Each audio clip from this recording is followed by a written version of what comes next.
Pierce with Dynamic Solutions. Today in this video I'm going to go over real quickly the differences between Ar500 and mild steel. Now you see on this side you've got mild steel and on the other you've got Ar500. Now the difference is that Ar500 is much better quality than the mild steel. They look very similar. They're both 2-3 scales of size for IDPA targets. The difference is though, the Ar500 is going to last you much longer. So I'm going to first show you this one right here. This one being the Ar500. Now you can tell, other than in some spots where the paint's chipped off, the steel itself is completely fine. This plate has shot about approximately 500 rounds at it, and just the paint is chipped off, and then you have to respray paint it again. But the steel is fine. No nicks, no craters.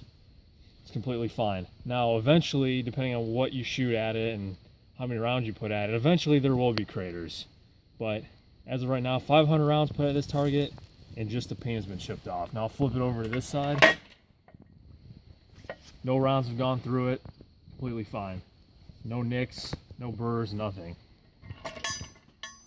Come over to the A36 mild steel plate. Now this round has had about 200 to 300 rounds shot at.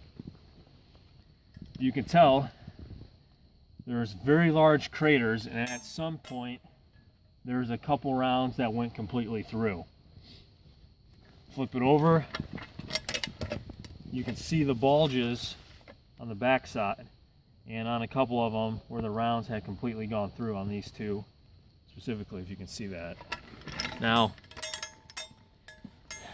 these rounds that left craters, they are rifle rounds, and this plate was designed to shoot pistol rounds. Now I knew that before buying it, but when we bought it and tested it out, we wanted to show people what mild steel plates look like when you have rifle caliber 223 and 7.62 by 39 rounds striking it.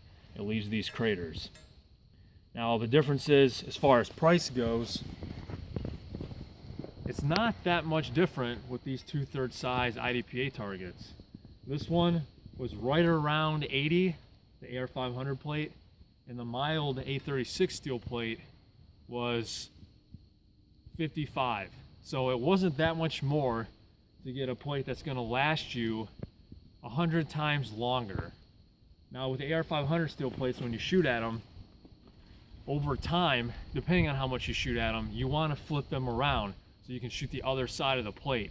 Otherwise, you're going to get a bowing in the steel plate. If you want to keep the plate as new as possible and keeping it flat, you want to flip that plate around to prevent bowing of the steel plates.